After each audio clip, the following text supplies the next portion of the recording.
नमस्कार, स्वराज आर्टमध्ये आपल्या सर्वांचं मनपूर्वक स्वागत। आज आपण बघूयात अतिशय चटपटीत आणि चटकदार असं कैरीच्या किसाचं लोणचं। चला तर मग बघूयात आता याची कृती।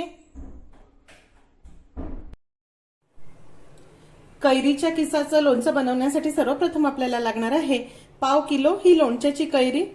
हे बघा, छान कडक अशी ही कैरी घ्या।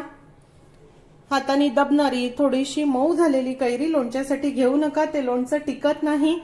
या ठिकाणी मी पाव किलोचा अंदाज तुम्हाला सांगणार आहे, त्याच्या पटीत तुम्ही जास्त देखील हे लोणचं बनवू शकता। सर्वप्रथम आपण किसणीवर ही कैरी किसून घेऊ। हे बघा, ही कैरी जरी पिवळट दिसत असली तरी ही पिकलेली नाही, ही कडकच कैरी आहे, पण ह्याचा गाभ्याचा रंग जो आहे तो पांढरा नाही, जरा पिवळसर आहे। आता आपण ही किसून घेऊया।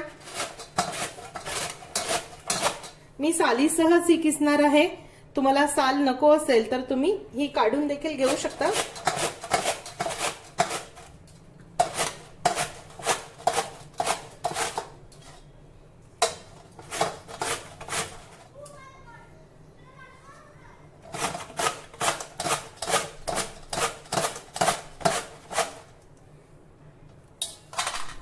हे बघा, सर्व कैऱ्या किसून झाल्या आहेत।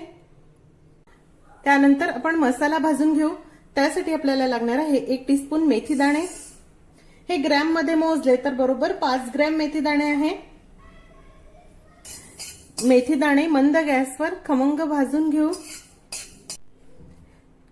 हे बघा, मेथी दाणे हलक्या तांबूस रंगावर भाजून झाले। आता यामध्ये अर्धा टीस्पून काळी मिरी घालूया।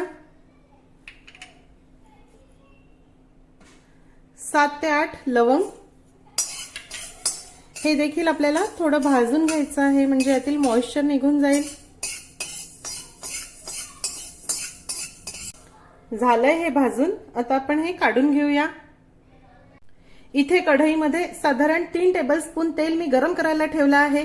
ml मध्ये मोजलं तर साधारण 45 ml तेल आहे।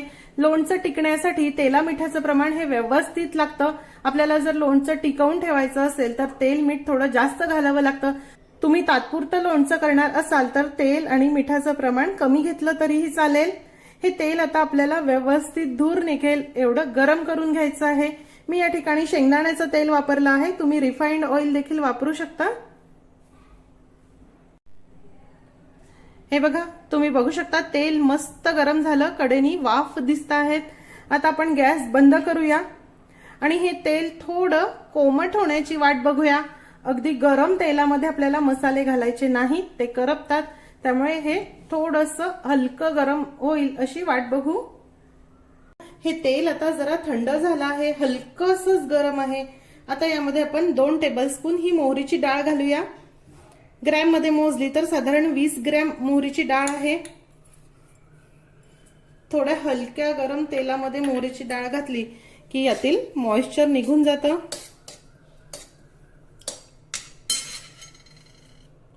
हे बघा, या ठिकाणी भाजलेली मेथी, काळी मिरी आणि लवंग मी या प्रकारे खलबत्त्यामध्ये कुटून घेतली आहे। अशी किंचित जाडसरच पावडर ह्याची करा। मेथीची खूप फाईन पूड करू नका, लोणचं कडू होतं। अर्धा टीस्पून हिंग, शक्यतो खडा हिंग लोणच्यासाठी वापरा।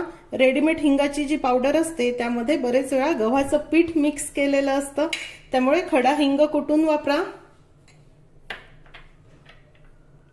2 टेबलस्पून बॅडगी मिरचीचं तिखट, हे चवीला फार तिखट नाही, पण यांनी रंग खूप छान येतो लोणच्याला। ग्रॅम मध्ये मोजलं तर 25 ग्रॅम तिखट आहे।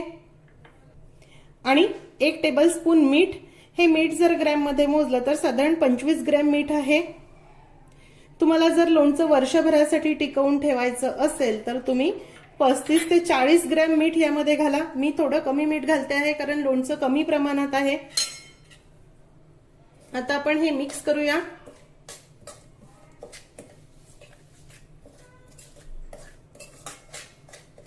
वर्षभर टिकताना लोणच्यावर तेलाचा तवंग ही हवाच आणि मिठाचं प्रमाण देखील किंचित जास्त लागतं।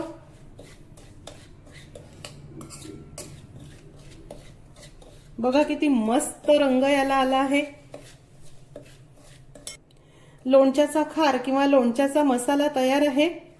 हे सध्या जरा गरम आहे, तुम्ही बघू शकता अजूनही इथे हे बारीक असे बबल्स दिसत आहे। मसाला या कोमट तेलामध्ये मस्त तळला गेला। आता आपण हा पूर्णपणे थंड होण्याची, रूम टेम्परेचरला येण्याची वाट बघूया। मसाला पूर्णपणे गार झाला आहे, रूम टेम्परेचरला आला। आता आपण यामध्ये किसलेली कैरी घालूया।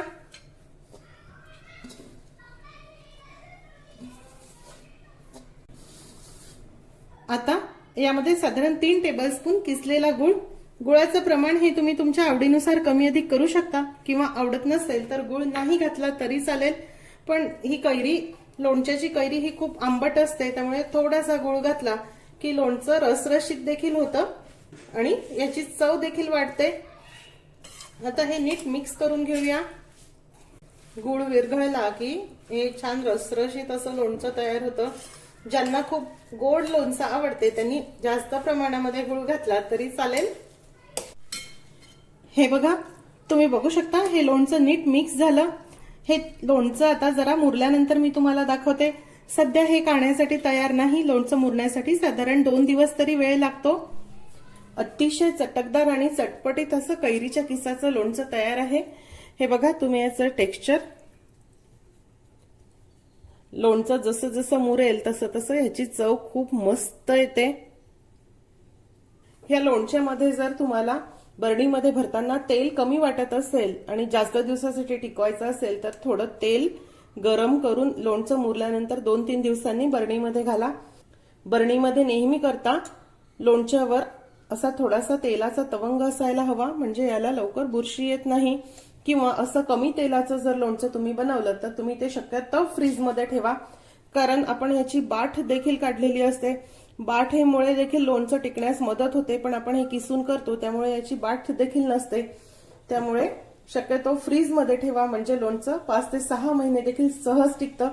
या प्रकारे लोणचं तुम्ही नक्की करून बघा। आजची रेसिपी तुम्हाला कशी वाटली हे मला जरूर कळवा। आजची रेसिपी आवडल्यास रेसिपीला लाईक करायला व शेअर करायला विसरू नका। माझ्या चॅनलला देखील नक्की सबस्क्राईब करा। अशीच एक छानशी रेसिपी घेऊन भेटूया स्वराज्याच्या पुढच्या भागामध्ये। तोपर्यंत चवीने खा आणि निरोगी राहा।